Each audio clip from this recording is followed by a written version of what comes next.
T'as déjà regardé un film jusqu'au bout alors que tu le détestais, juste parce que t'avais déjà tenu 1 heure et que partir, c'était gâcher cette heure. Garde bien cette sensation en tête parce que c'est exactement ce bug mental qui a poussé la première puissance mondiale à continuer une guerre qu'ils savaient perdue d'avance. Une guerre qui a coûté la vie à plus de 58 000 de leurs soldats et ce bug, il a un nom. Et une fois que tu vas le voir partout, que ce soit dans ton argent, dans tes études, vraiment partout. Aujourd'hui, je te montre ce qu'est le coût des biais irrécupérables. Pourquoi ton cerveau y tombe à chaque fois et comment les hommes les plus puissants des États-Unis s'y sont enfermés pendant presque 10 ans. Reste jusqu'à la fin. La dernière partie va littéralement changer ta façon de prendre les décisions. Le biais des coûts irrécupérables, c'est une erreur de raisonnement toute simple. On continue quelque chose, un projet, une relation, un investissement. Non pas parce que c'est la bonne décision pour la suite, mais parce qu'on a déjà trop investi dedans. Du temps, de l'argent, des efforts. Et le piège, c'est que cet investissement passé, il est déjà parti. Il est irrécupérable. Quoi que tu fasses maintenant, tu ne pourras jamais le récupérer. Donc la seule vraie question, ça devrait être,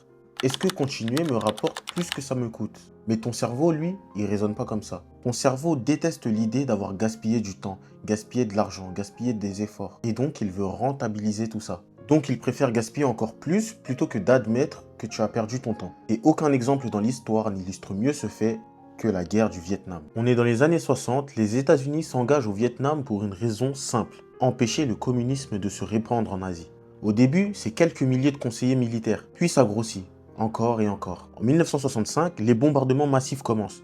Les troupes arrivent par dizaines de milliers. En 1969, il y a plus de 500 000 soldats américains sur le terrain. Et voilà le moment clé, le moment que la plupart des gens ignorent. En interne, les dirigeants américains savaient. Ils savaient que cette guerre ne pouvait pas être gagnée comme prévu. Des rapports confidentiels, des analyses militaires, des notes internes, tout pointait vers la même conclusion. Le Nord-Vietnam ne lâcherait jamais. La population locale ne suivait pas. En 1971, un document explose au visage du pays.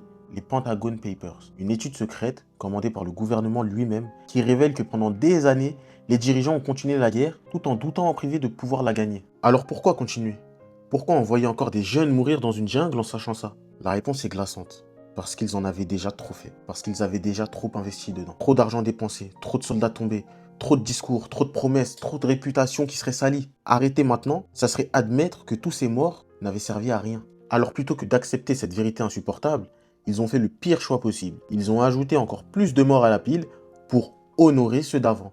Pour que ceux qui étaient déjà morts ne soient pas morts en vain. Tu vois le piège? Chaque sacrifice supplémentaire devenait une raison de sacrifier encore. C'est le serpent qui se mord la queue. Et la fin de l'histoire, en 1973, les États-Unis se retirent. En 1975, Saigon tombe. Le Nord l'emporte, exactement ce qu'ils voulaient éviter en s'acharnant. Des années de guerre supplémentaires, des dizaines de milliers de morts en plus pour le même résultat qu'ils redoutaient depuis le début. Tout cet investissement à protéger a fini dans le vide. Mais alors pourquoi? Pourquoi est-ce que des gens si intelligents ont pris des décisions si absurdes? En réalité, c'est pas un problème de logique, c'est un problème dans ton cerveau. Premièrement, on déteste perdre. Les chercheurs en psychologie ont prouvé qu'une perte nous fait environ 2 fois plus mal qu'un gain équivalent nous fait plaisir. Donc admettre j'ai perdu tout ça, pour le cerveau, c'est une douleur inexplicable. Deuxièmement, on veut rester cohérent. Une fois qu'on s'est engagé publiquement dans quelque chose, faire marche en arrière, c'est limite se mettre tout nu devant tout le monde.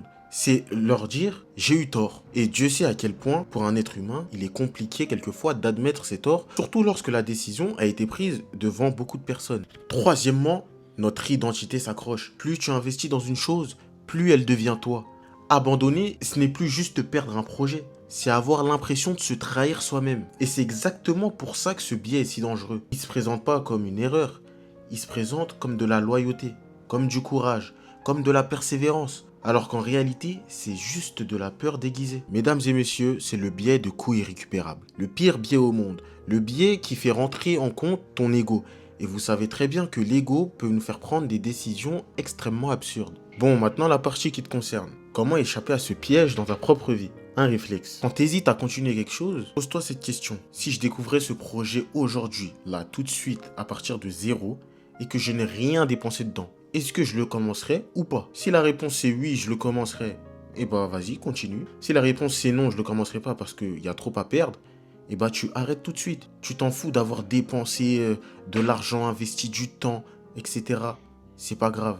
L'argent, ça va, ça vient. Les erreurs, on en fait tous les jours. Faut pas laisser ce biais te prendre plus que ce qui va t'apporter. Ce diplôme que tu termines alors que tu te dis ça sert à rien, mais tu le continues parce que tu as déjà fait 3 années dedans. Cette relation avec cette personne que tu forces absolument parce que tu veux que ça fonctionne, parce que tu as passé trop de moments intimes avec elle. Ou alors ce business dans lequel t'injectes et t'injectes de l'argent parce que tu as déjà trop injecté d'argent. En fait, en pensant comme ça, tout ce que tu fais, c'est encore plus t'enfoncer. Tous ces exemples-là sont comme le Vietnam. Et toi, t'es comme les États-Unis d'Amérique. Alors soit tu massacres encore plus d'humains tout comme eux, ou soit tu te rétractes et tu comprends qu'il faut juste lâcher prise. La seule vraie question que tu dois te poser, c'est maintenant où je vais. Et surtout les gars, n'hésitez pas à vous abonner. C'est ma première vidéo YouTube, je teste un nouveau contenu.